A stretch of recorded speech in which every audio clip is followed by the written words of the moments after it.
Sejam bem-vindas e bem-vindos à cerimônia de transmissão de cargo do ministro Fernando Haddad. Muito obrigada. Para acolher com uma calorosa salva de palmas, convidamos para compor o dispositivo de honra o senhor ministro da Fazenda, Fernando Haddad.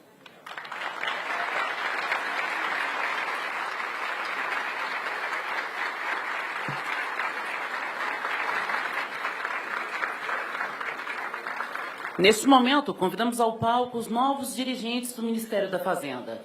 A senhora Fernanda Santiago, assessora jurídica.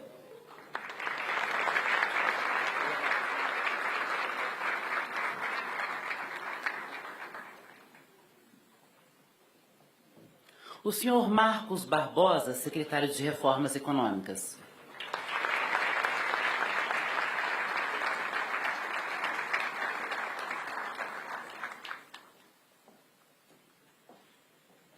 O senhor Bernardo Ape, secretário de Reforma Tributária.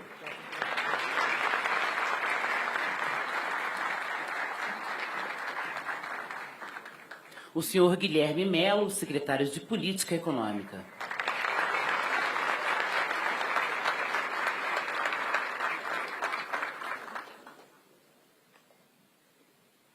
A senhora Tatiana Rosito, secretária de Assuntos Internacionais.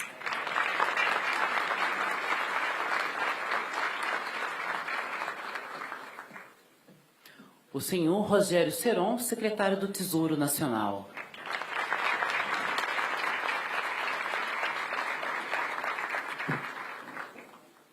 O senhor Robson Barreirinhas, secretário da Receita Federal.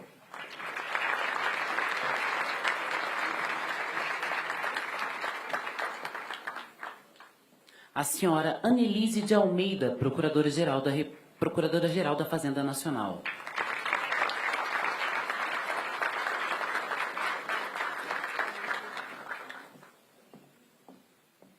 O senhor Gabriel Galípolo, secretário executivo.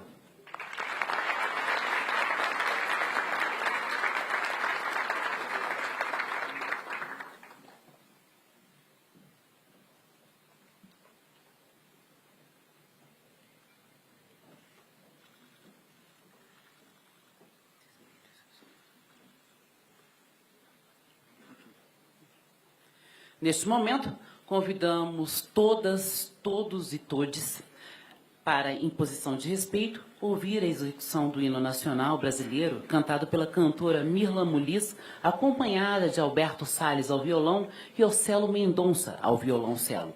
Obrigada.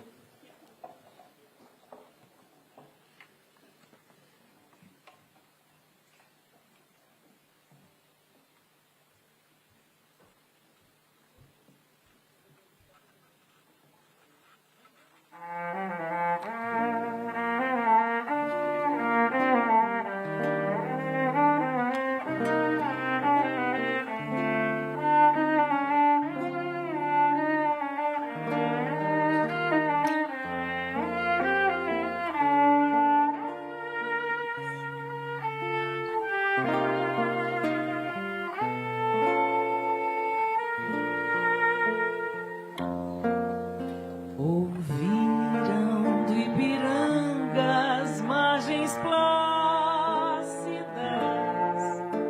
de um povo heróico, brado retumbante, e o sol da liberdade em raios fúlgidos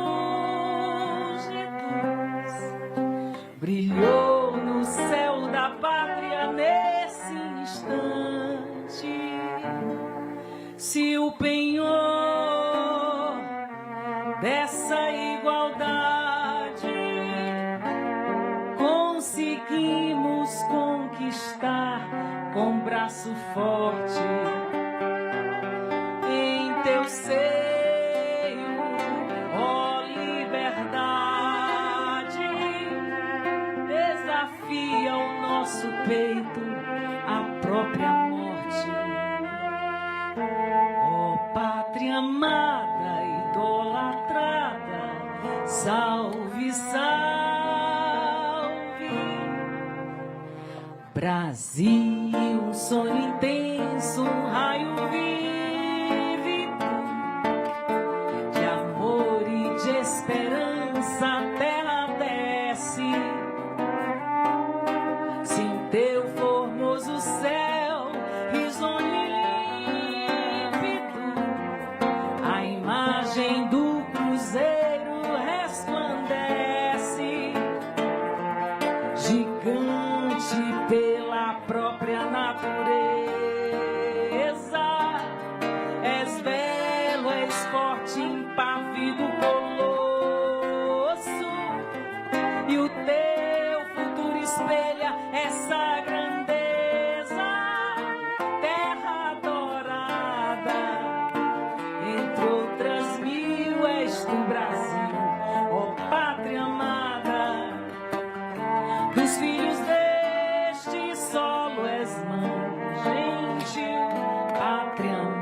deitada eternamente em berço esplêndido, ao som do mar e à luz do céu profundo, fulguras, ó Brasil, florão da América, iluminado ao sol do novo mundo, do que a terra mais garrida, seus risonhos lindos campos têm mais flores, nossos bosques têm mais vida, nossa vida em teu seio mais amores. Ó pátria amada, idolatrada, salve, salve. Brasil de amor eterno, seja símbolo, o lábaro que ostentas estrelado, e diga o verde louro dessa flâmula, paz no futuro e glória no passado. Mas se ergues da justiça, clava forte, verás que o filho teu não foge à luta, nem teme quem te adora a própria morte.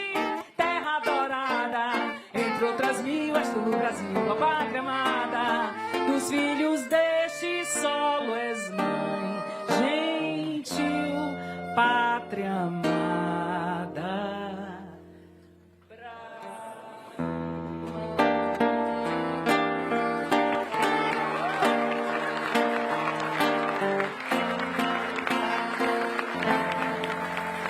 Brasil.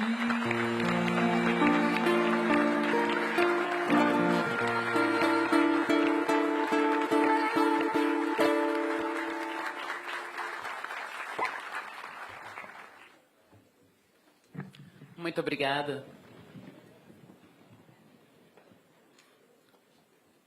Hoje vale aqui relembrar a trajetória política do ministro Fernando Haddad.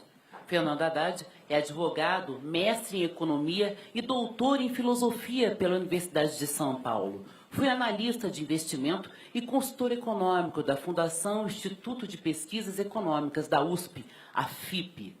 Foi subsecretário de Finanças da Prefeitura de São Paulo na gestão da prefeita Marta Suplicy. Foi assessor especial do planejamento no primeiro ano do governo Lula, em 2004.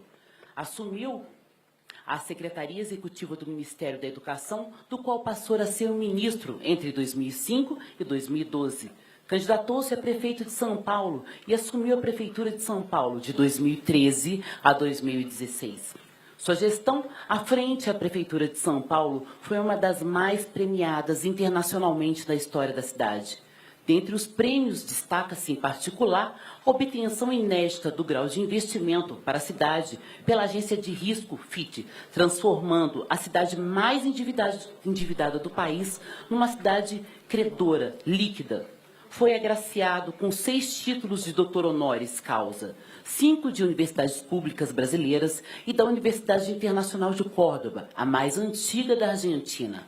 Autor de 6 livros, o mais recente, publicado agora, em 2022. E inúmeros artigos em periódicos e jornais de grande circulação. Haddad assume hoje o Ministério da Fazenda.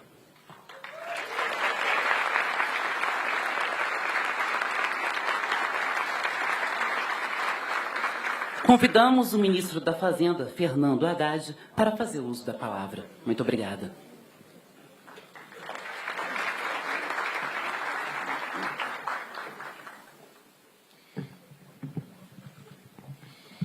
Muito bom dia, amigos e amigas. Uma satisfação muito grande estar na presença de todos vocês. Obviamente que eu não posso ler uma nominata, dada a presença de tantas pessoas queridas, ilustres, colegas de ministério, personalidades, mas queria cumprimentar o vice-presidente Geraldo Alckmin, que até há pouco tempo estava conosco aqui no CCBB, mas teve que deixar o recinto para poder participar de outras posses. Queria também cumprimentar o ministro Benjamin, do Supremo Tribunal de Justiça, Superior Tribunal de Justiça, em nome do qual cumprimento os membros do Judiciário aqui presentes. Queria cumprimentar senadores, deputados, ministros e ministras presentes, cumprimentar a minha equipe, uma equipe com idade média de 45 anos, e eu estou na média, eu fiz a conta com a minha idade junto, e de alto padrão de qualidade. Uma equipe na qual eu tenho total confiança. Vou falar um pouco deles ao final, num improviso aqui. Eu pedi para redigirem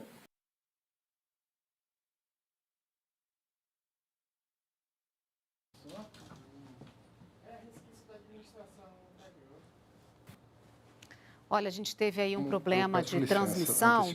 Vamos ver se a gente consegue voltar novamente com a transmissão de pessoas a quem deseja dessa cerimônia. E expressar toda a minha gratidão.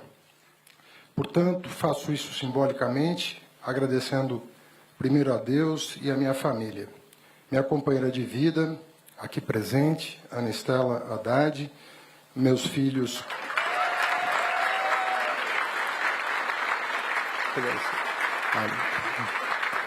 Estava procurando ela. Meus filhos queridos, Frederico e Ana Carolina.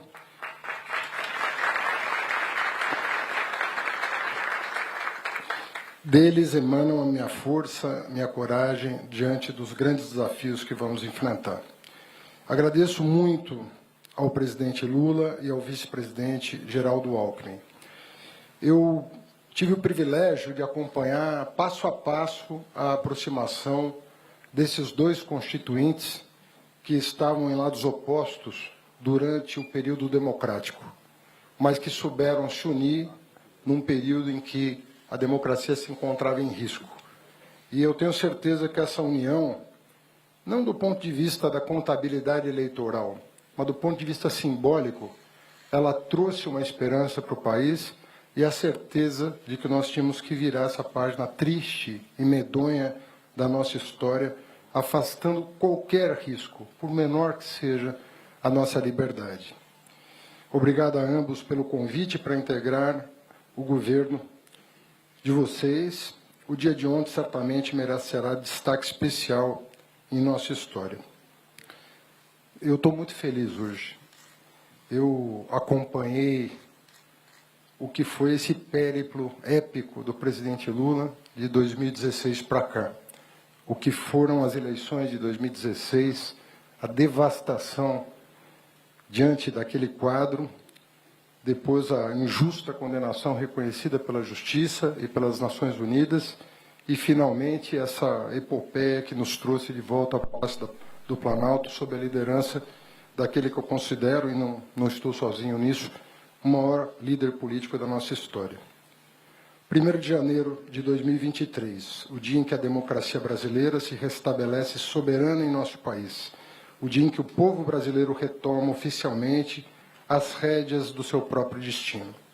Com a posse do presidente Lula, dos ministros e ministras e demais membros do novo governo, põe-se fim a 4 anos de um terrível pesadelo e damos início a um novo ciclo de esperança, trabalho, respeito às instituições e paz. Paz no nosso país. Um momento ansiado por nós, brasileiros, mas também por todas as grandes democracias do mundo que acompanharam em detalhe os acontecimentos políticos no nosso país e celebraram, quase sem exceção, a vitória da democracia no Brasil. Eu me sinto muito honrado em poder colaborar para esse resgate do nosso país. Amigos e amigas, a expressão arrumar a casa tornou-se uma metáfora comum nos discursos dos que iniciam um novo governo, uma nova administração. Mas eu ouço dizer, sem o receio de cometer exageros, nós estamos mais próximos da necessidade de reconstruir a casa, mais do que simplesmente arrumá-la. Faço menção específica aos atos de política econômica praticados em 2022. Foram duros golpes que foram desferidos contra o povo, eleitoralmente, eleitoreiramente. Não apenas contrariam o bom senso e a recomendação técnica da própria economia, foram deliberadamente irresponsáveis para tentar evitar o inevitável, a derrota desse projeto autoritário. com objetivo exclusivamente eleitoreiro, acabaram com filtros de seleção de beneficiários de programas de transferência de renda e de benefícios constitucionais, como é o caso dos benefícios previdenciários, comprometendo completamente a austeridade desses programas e, consequentemente, a austeridade fiscal do país. Recentemente, aliás, confessaram o ato, pedindo ao governo de transição ainda a retirada de 2,5 milhões de pessoas que foram incluídas indevidamente no cadastro do Bolsa Família. Além disso, também distribuíram benesses e desonerações fiscais para empresas, para amigos, desobedecendo qualquer critério que não fosse ganhar a eleição a todo custo. E mesmo depois da eleição, nós tivemos um péssimo exemplo de transição. Péssimo. A ponto, e não falo só dos protocolos de transmissão de cargo, que colocou 2 militares numa situação indefensável, o presidente Bolsonaro e o seu vice, que se recusaram aos protocolos previstos em lei. Mas, mais do que isso, no dia 30 de dezembro, foram capazes de publicar no Diário Oficial 2 decretos que darão mais de 10 bilhões de reais de prejuízo aos cofres públicos. Esses são os patriotas que deixam o poder. O custo, senhoras e senhores, é conhecido.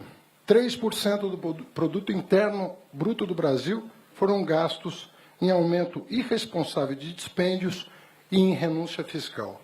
Estamos falando, portanto, de um rombo de cerca de 300 bilhões de reais provocados pela insanidade. O povo brasileiro que acompanhou a fase de transição de governo entende bem do que estamos falando e sabe que esses e outros erros do governo que se encerrou precisam ser corrigidos. Portanto, é o que faremos com a urgência devida desde o primeiro dia de governo. Nós não aceitaremos esse resultado primário previsto na atual lei orçamentária, que prevê absurdos 220 bilhões de déficit no orçamento de 2023. Vamos trabalhar arduamente para rever todos os atos que eu, inclusive, considero ilegais que provocaram essa situação. Além de trabalhar com toda a ênfase na recuperação das contas públicas, é preciso combater a inflação. É preciso fazer o Brasil voltar a crescer com sustentabilidade e responsabilidade, mas principalmente com prioridade social, geração de empregos, oportunidade, renda, salários dignos, comida na mesa do trabalhador e preços mais justos. Essa é a síntese da missão que recebi do nosso presidente Lula e podem ter certeza que eu e essa equipe que eu lhes apresento, nós não mediremos esforços e daremos o melhor de nós para cumpri-la. Assumo com todos vocês o compromisso de enviar ainda no primeiro semestre ao Congresso Nacional a proposta de um novo arcabouço fiscal que organize as contas públicas pelo longo prazo.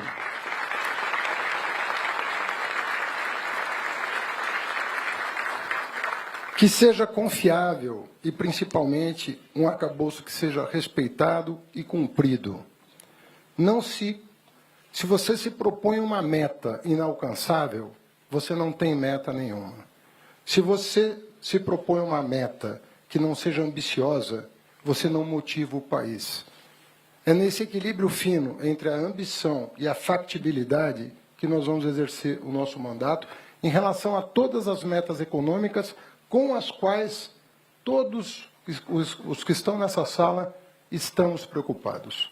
Nós sabemos da necessidade de colocar os indicadores econômicos no rumo certo.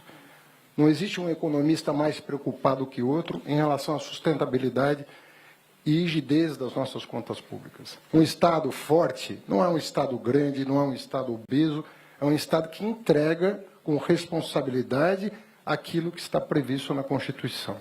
Nós não queremos nem mais nem menos do que os direitos dos cidadãos respeitados, e isso inclui, como não pode deixar de ser, a responsabilidade fiscal. Essas coisas têm que caminhar juntas. Eu afirmei recentemente em entrevista que não existe política fiscal ou política monetária, isoladamente. O que existe é política econômica, que precisam estar harmonizadas ou o Brasil não se recuperará dessa tragédia. Nós estamos com os juros mais altos do mundo em termos reais. E nós precisamos, sim, buscar um entendimento da autoridade fiscal e da autoridade monetária, buscando o equilíbrio. Eu quero dizer para vocês que eu não gosto de trabalhar por remendos.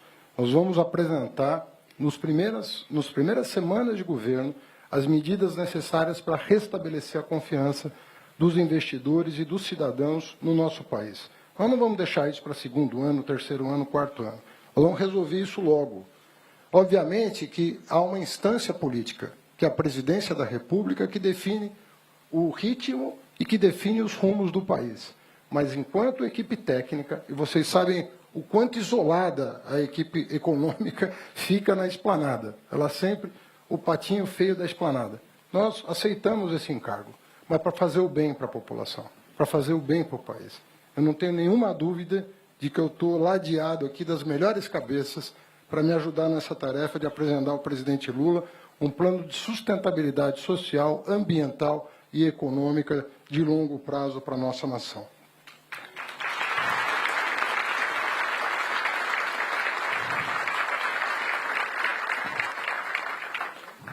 Essa harmonização acontecerá em nossa gestão frente ao Ministério da Fazenda. Vocês podem ter a mais absoluta certeza. Eu acredito que o diálogo é a maior ferramenta da política e o melhor caminho para encontrar o denominador comum dos anseios da população brasileira, do mercado, do cidadão, de todos os que aqui dedicam a sua vida. Nós tivemos uma demonstração clara. Um governo que nem empossado estava foi capaz de negociar com o Congresso uma PEC da transição, que atingiu, em algumas votações, a expressiva marca de 366 votos, mais de 70% dos atuais parlamentares. Isso é uma demonstração de que, se a gente dialogar com o Congresso, com bons argumentos, de espírito aberto, com humildade, que é muito importante na política, vocês sabem disso, sem arrogância, sem querer ser dono da verdade, nós vamos redesenhar programas, redesenhar política, redesenhar o próprio orçamento para o bem do país. Nós não podemos temer a política, nós não podemos temer o diálogo e já, de forma preconceituosa, taxar as pessoas que não caminharam conosco até aqui de adversários de um projeto nacional. Nós vamos construir juntos esse projeto nacional, inclusive com a oposição. Lembro-me bem, quando em 2005 o presidente Lula me convidou para ser ministro da Educação. Ele me lançou o desafio de fazer a maior transformação na educação brasileira e de colocar o filho do pobre na universidade. Nós fizemos muito mais do que isso. Nós botamos o filho do pobre na creche, o filho do pobre na pré-escola, o filho do pobre na escola técnica, o filho do pobre na pós-graduação. E melhoramos como nunca, a qualidade do ensino fundamental. Infelizmente, boa parte dessas conquistas foram perdidas, mas hão de ser recuperadas. E muita coisa está de pé até hoje. Essa missão no Ministério da Educação só foi cumprida porque houve diálogo com a sociedade. Nós nunca perdemos uma votação no Congresso Nacional, mesmo de projetos polêmicos. ProUni, cotas, expansão das universidades federais, Fundeb, muita coisa foi aprovada, e foi aprovada sem oposição, porque antes da votação havia diálogo para construir consensos. Houve muitas parcerias, inclusive público-privadas. O ProUni, que é muito conhecido por ter dado oportunidade para mais de 3 milhões de jovens bolsistas, ele foi uma parceria público-privada. Aliás, 2 dos formuladores estão aqui nessa sala, o Marcos Pinto e a Ana Estela, que eu reuni para que... E é bom que o setor privado esteja atento às oportunidades. A gente tem que sair desse pensamento binário, ou estatal ou privado. Tem muita coisa que pode e deve ser feita conjuntamente. Está aqui pessoas que têm prática nisso. Seron participou da Secretaria de Finanças da Prefeitura de São Paulo. Ele e o Barreirinha são responsáveis pelo grau de investimento que a cidade obteve, pela primeira vez na sua história. A cidade mais endividada do Brasil se tornou credora líquida. Tem em caixa toda a sua dívida de médio, curto e longo prazo. Aliás, o dobro do que deve, em caixa. São dois meninos aqui, eu chamo assim porque são de outra geração, que têm uma capacidade enorme. Gabriel Galípolo, aliás, Seron e Gabriel foram companheiros no governo Alckmin. O Seron era tão bom que foi convidado pelo Alckmin, depois de eu ter passado pela prefeitura. Então não tem essa de partido, quando o que está em jogo é o interesse social. São pessoas que ajudaram a construir políticas públicas muito importantes.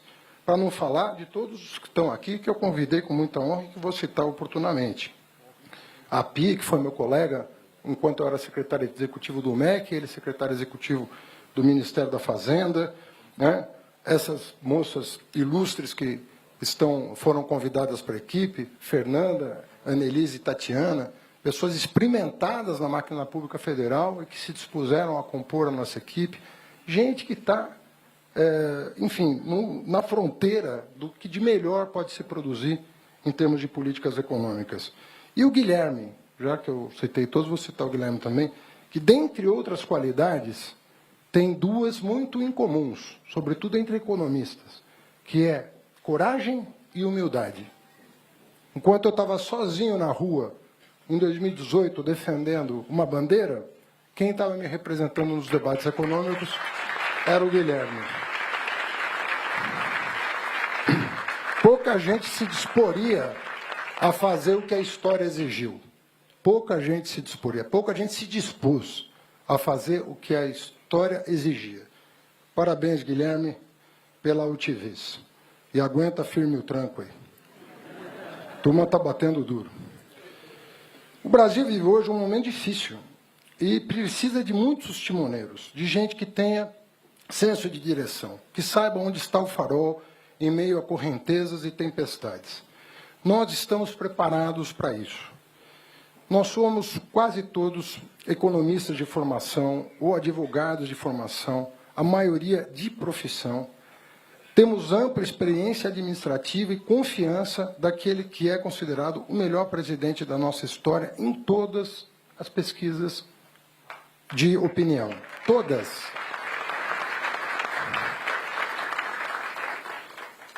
Nós não somos dogmáticos, nós somos pragmáticos, nós queremos resultados, mas nós seguimos princípios e valores. Você não precisa ser dogmático em relação às medidas a tomar, mas em relação a princípios e valores, você tem que ter os melhores do seu lado. Inspirados em princípios e valores, é que nós vamos tocar a agenda econômica. E me sinto muito, muito confortável de estar com uma equipe econômica que tem Geraldo Alckmin, que tem Simone Tebet, que tem Esther Dweck. Éramos o posto Ipiranga, agora somos uma rede de postos, 4 que vão fazer a diferença no Brasil. É muito ruim concentrar todos os ovos numa cesta. Muito ruim. E foi o que foi feito. Nós queremos agir colegiadamente, nós queremos ouvir a sociedade, não estamos aqui para dar aula, nós estamos aqui para colocar os nossos argumentos e aprender, e buscar o melhor caminho. Se esse caminho for o consensuado pela ampla maioria, tanto mais sólido ele será, mais bem pavimentado vai estar o nosso caminho, rumo à liberdade, à justiça e à prosperidade que todos anseiam. O arcabouço fiscal, que nós pretendemos remeter para o Congresso logo no primeiro momento, vai ter premissas confiáveis e demonstrar tecnicamente a sustentabilidade das nossas finanças. Um arcabouço que abrace o financiamento do guarda-chuva de programas prioritários do governo, ao mesmo tempo que garanta a sustentabilidade da dívida pública. Não existe mágica, não tem bala de prata, não tem malabarismo financeiro. O que existe é garantir um Estado fortalecido. Para garantir um Estado fortalecido é previsibilidade econômica, confiança das pessoas, investidores, consumidores, transparência com as contas públicas. Não haverá nada opaco nesse ministério. A lei será rigorosamente cumprida, qualquer que seja a pergunta. Nós estamos disponíveis. Aliás, fiz questão que todos estivessem aqui para que vocês os conheçam e possam endereçar os seus questionamentos. Nós não vamos nos esconder em lugar nenhum. Nós estamos aqui até o último dia que o presidente determinar para ajudar o país. e qualquer que seja o resultado eleitoral de 2026, se eu ainda estiver no cargo, eu vou fazer uma transição bem diferente da que foi feita, a mesma que eu fiz quando eu era prefeito.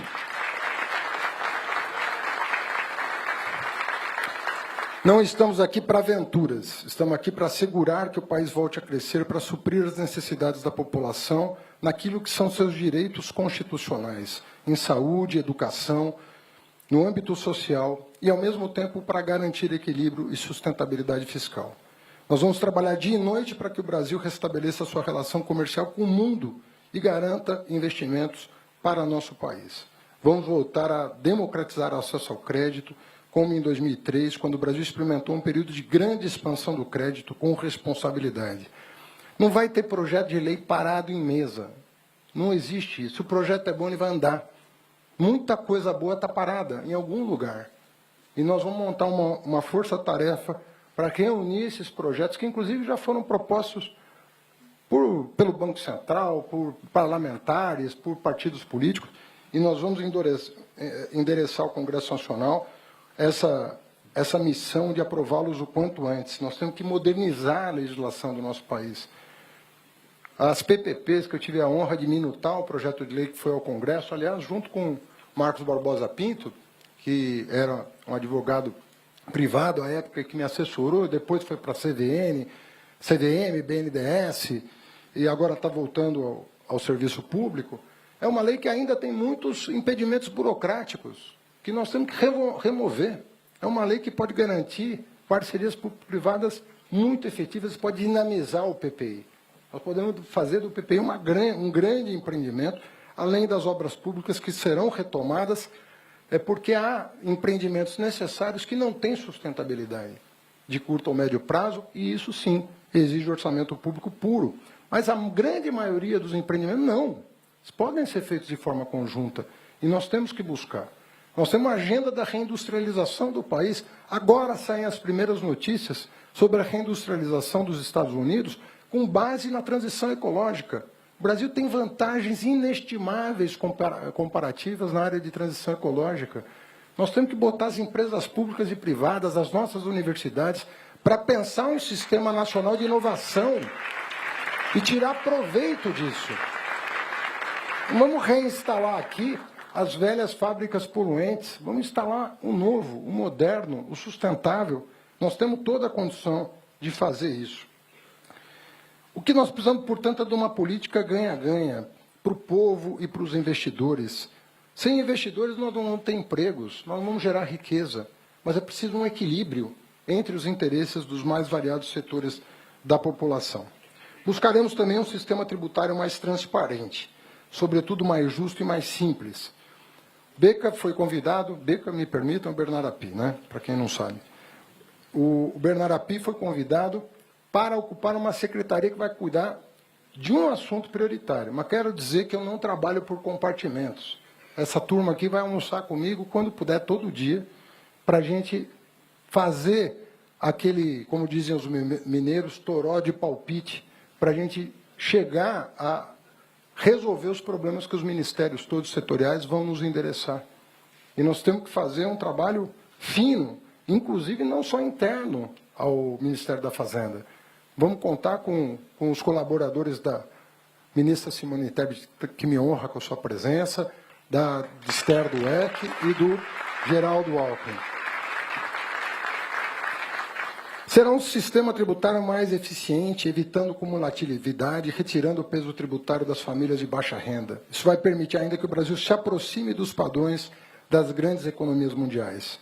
Atuaremos também de modo a fomentar e aproveitar o enorme potencial brasileiro de geração de novas energias, eólica, solar, hidrogênio e a oceânica. Encerro agradecendo a todos os que aceitaram me ladear nessa missão no Ministério da Fazenda. A nossa equipe de transição, que trabalhou dia e noite incansavelmente para entregar um relatório profundo sobre a situação atual do Brasil. A eles, meu muito obrigado. Como previmos, o desafio será enorme, mas não maior do que a vontade de devolver o país a seu povo. Quero agradecer aos deputados e deputadas, senadores e senadores, companheiros e companheiras que trabalharam em favor da aprovação da PEC da transição. Eu digo isso contentou alguns e descontentou a outros. Mas quero dizer, alto e bom som, que sem ela o campeonato não estaria organizado. Não se trata aqui de fla-flu. Se trata de organizar o campeonato com transparência, sabendo o tamanho do problema, que hoje está lá na lei, está consignado em lei o tamanho do problema, com transparência, a gente começar a trabalhar para resolver o problema. E não ficar escamoteando, não ficar mentindo para a população que o déficit vai ser de 60 quando ele está previsto em mais de 200. Nós não faremos isso.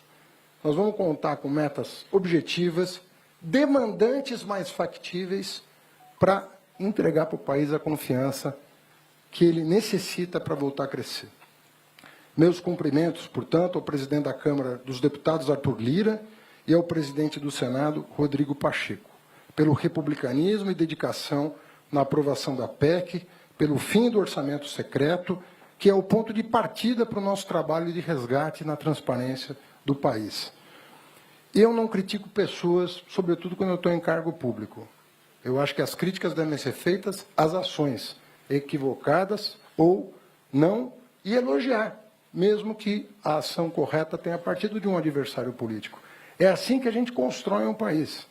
A gente constrói um país observando, ó, esse ato foi errado, esse ato foi certo, vamos aplaudir.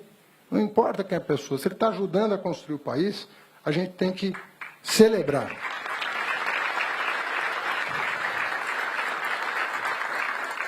A todos e todas que esperaram ansiosos por esse momento, eu quero dizer que, enfim, esse dia chegou. O dia em que o Brasil retoma o seu merecido lugar na história das democracias. O governo retorna ao seu legítimo dono, o povo brasileiro, que não mais se sentirá ameaçado naquilo que lhe é mais caro, a sua liberdade. Obrigado mais uma vez àquele que, pela sua eleição, já garantiu que de mais precioso nós temos a zelar, a nossa integridade. Obrigado, presidente Lula. O Brasil será feliz de novo. Obrigado. Obrigado.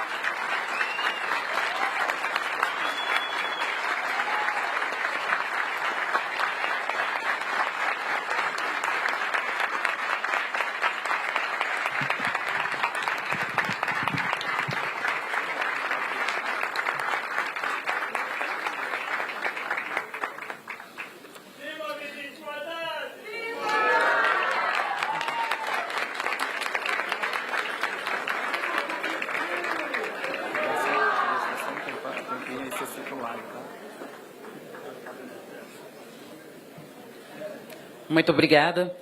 Agradecemos e registramos a presença do chefe de gabinete, o ministro Laio Moraes. Muito obrigada.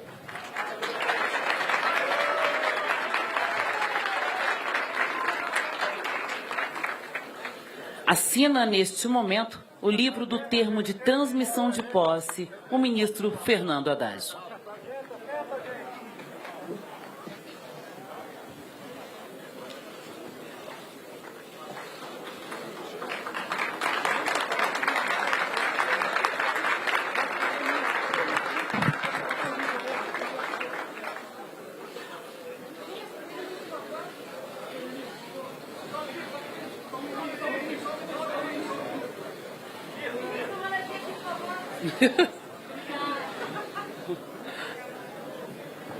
Muito obrigada.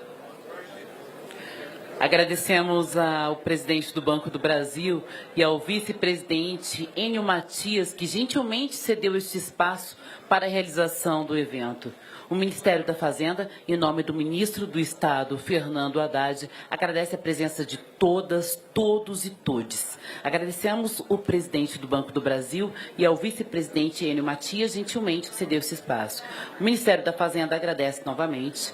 Muito obrigada. E, neste momento, o ministro de Estado, Fernando Haddad, acompanhado das demais autoridades presentes deste dispositivo, se posiciona para a foto oficial. Tenham todos um ótimo dia. Obrigada. Tá aí, você conferiu com a gente a cerimônia de transmissão de cargo de ministro da Fazenda para Fernando Haddad, que já foi ministro da Educação no governo Lula em 2005. Para mais informações, acompanhe a nossa programação e também as redes sociais da TV Brasil. Até mais. Tchau, tchau.